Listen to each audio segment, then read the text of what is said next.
La junte militaire birmane ignore le cessez-le-feu et intensifie les attaques, aggravant la crise humanitaire après le séisme. Actu Asie.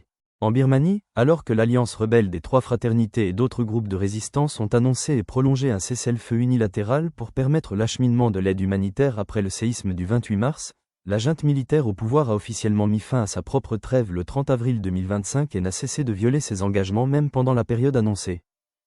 Selon l'ONU et plusieurs ONG, plus de 200 attaques, dont au moins 140 frappes aériennes, ont été menées par l'armée entre le 28 mars et le 24 avril, y compris dans des régions sinistrées comme Mandalay, Sagaing, l'État Kachin et l'État de Chine, ce qui a provoqué la mort de dizaines de civils, parmi lesquels des femmes, des enfants et des membres du clergé, comme le 10 avril lors d'une attaque contre une église dans l'État de Chine où un pasteur et sa famille ont péri.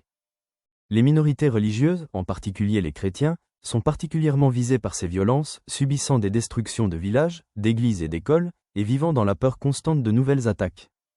Malgré les efforts des agences humanitaires pour fournir de l'eau, des abris et des soins médicaux, l'accès aux populations reste extrêmement difficile en raison de l'insécurité et des restrictions imposées par la junte. Des centaines de milliers de personnes sont déplacées, vivent dans des conditions précaires, et la saison des cyclones qui approche fait craindre une aggravation rapide de la situation. La communauté internationale, bien que préoccupée, peine à imposer une pression efficace sur la junte, qui bénéficie toujours du soutien de la Chine et de la Russie, tandis que la population birmane, épuisée par la guerre et les catastrophes naturelles, voit ses espoirs de paix et de secours s'amenuiser. Commentez ci-dessous. N'oubliez pas de cliquer sur « J'aime » et de vous abonner pour suivre l'actualité en temps réel.